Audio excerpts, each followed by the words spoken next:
শুভ দুপৰীয়া বন্ধু বান্ধৱীসকল। আজি ভাতৰ লগত খাবৰ কাৰণে এয়া টেঙেচি আমাৰ বাৰী আৰু এই টাপতে ওলাই আছিলে টেঙেচি, আৰু এই টেঙেচি কেইডাল বুটলিলোঁ আৰু কেইডালমান লাই শাক বুটলিলোঁ। আজি টেঙেচি আৰু লাই শাকৰ জোল বনাম বুলি এয়া বিচাৰি ল'লোঁ।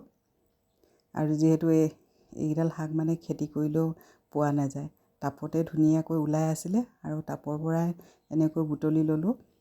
আৰু এইফালে লাই শাক দেখিছেনে, লাই শাক আছে আৰু কেইডালমান, এনেই জোল খাই থাকিবলৈ হৈছে। আৰু আজি ভাতৰ লগত মানে টেঙেচি শাকৰ জোল খাম, আপোনালোকক দেখাই আছোঁ ব'লক। শাককেইডাল ধুনীয়াকৈ ধুই মেলি ল'লোঁ আৰু কেৰাহী এখনত পাতি ইয়াত পানী দি আৰু শাককেইডাল মিহি মিহিকৈ কাটি দিলোঁ। এয়া অলৰেডি সিজি গ'ল।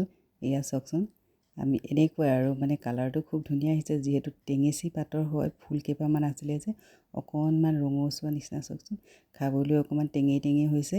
অকণমান খাই চালোঁ, খুব মজা হৈছে দেই। এনেকৈ খালে পেট চেটবিলাক ভাল থাকে, গেছ হ'লেও গেছ নাইকিয়া হয়।